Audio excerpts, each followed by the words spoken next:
Akkam jirtan kabajamtoota daawwattoota Oromiyaa Miidiyaa Neetwork OMN irraa oduu gaggabaaboo sa'aatii kana isinitti himna. Oduu wajjin ani Muhammad Fantaalletiin. Aanaa Cinaaqsanitti weeraraa poolisoota addaa naannoo Somaaleetiin ganamarraa hawaasa nagaa irratti banameen lubbuun namoota lamaa dabruu fi namoonni biroo madaa'uu jiraattonni dubbatan. Weeraraa kanaan miidhaan gamalachuutu gahuu kan himan jiraattonni aanichaa kanneen miidhamanis mana yaalatti akka argaman Oromiyaa Miidiyaa Neetworkitti himan. Oduu walqabateen godina Baalee aanaa madda walaabuu ganda maddaa naannawaa dirree Luuccaa keessatti ganamarraa lolli wal fakkaatan geggeeffamaa akka turee fi jiraattota irraa namni tokko yoo madaa'u gama weerartoota irraa ammoo namoonni 4 galaafatamuu maddeen OMN timan. Oduu keenya lammaffaatiin addi bilisummaa Oromoo Obbo Daawud Ibsaatiin hoogganamu marii mootummaa Itoophiyaa jalqabe milkeessuuf labsii dhukaasa dhaabuu beeksise. Barruun hubachiisaaf maxxanfamte yookaan gadhiifamte akkana jettiin. Addi bilisummaa Oromoo rakkina siyaasa mootummaa Itoophiyaa waliin furuuf irra deddeebi'uun furmaanni karaa nagaa akka itti godhamu waggaa dheeraaf waamicha dhiheessaa akka ture ni beekama. Asbihos akkasuma irra deebi'ee godhaa ture. Haa ta'u malee baroota dheeraaf waamicha nagaa addi bilisummaa Oromootiin dhihaataa ture deebii hin arganne.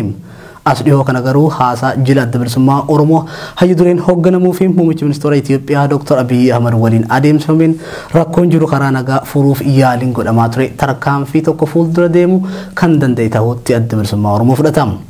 Addi bilisummaa Oromoo kana hubatuun haasaa nagaa jalqabame bakka gaheerraa fuulduratti tarkaanfachiisuuf gargaara amantaa jedhuun humna mootummaa nutti bobba'e ofirraa ittisuurraa kan hafe yeroof dhukaasa dhaabuu labsa.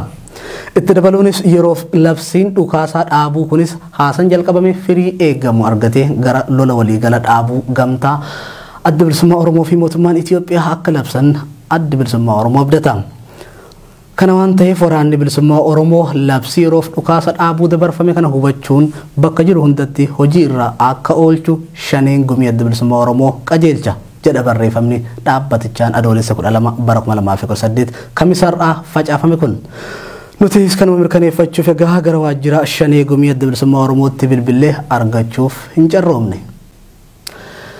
Simannaan jila hooggantoota adda bilisummaa Oromoo tokkoomee godina Arsii lixaa magaalaa Shaashamanneetti jalqabee Kofalee fi Dodolaattis geggeeffamuun godina Baalee magaalaa Roobeetti fuulleera.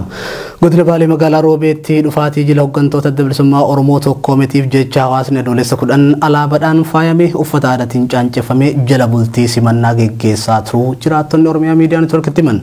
Jilli hooggantoota adda bilisummaa Oromoo tokkoomee kan obbo Abbaa Nagayaa Jaarraa fi Jeneraal Haayiluu Gonfaatiin durfamu miseensota 8 of keessatti hammachuun adoolessa 11 bara 2018 godina Baalee magaalaa Roobee istaadiyeemii magaalichaatti qeerroo qarree haawulii manguddoowwan foollee abbootii gadaa fi abbootii amantaatiin bakka hirmaannaan hawaasa bal'aa daran ifee mul'atetti geggeeffame oliiraam.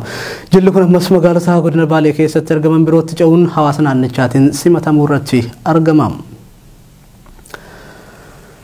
Pirezidaantiin bulchiinsa mootummaa naannoo Somaalee Abdii Mohaammed Umar yookaan Abdii illeen dogongora raawwatameef dhiifama gaafatan.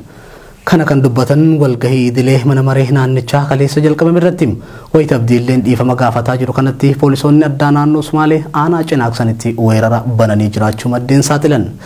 Gama birootiin bulchiinsi naannoo Somaalee hidhamtoota siyaasaa 150 gadi dhiisuun dhagahamee jira. Tole daawwattoota Oromiyaa Miidiyaa Neetwork egaa kun oduu gaggabaaboo sa'aatii kanaaf qabannee gurra isin buufnedha. Odeeffannoo gaarii argatanii abdanna. Oduu keenya idileetiin bal'ina isaanii guutuu kan isinii dhiyaatu ta'a. Oduu isinitti himuun wajjin kan ture Muhammad Fantaalleeti. Gama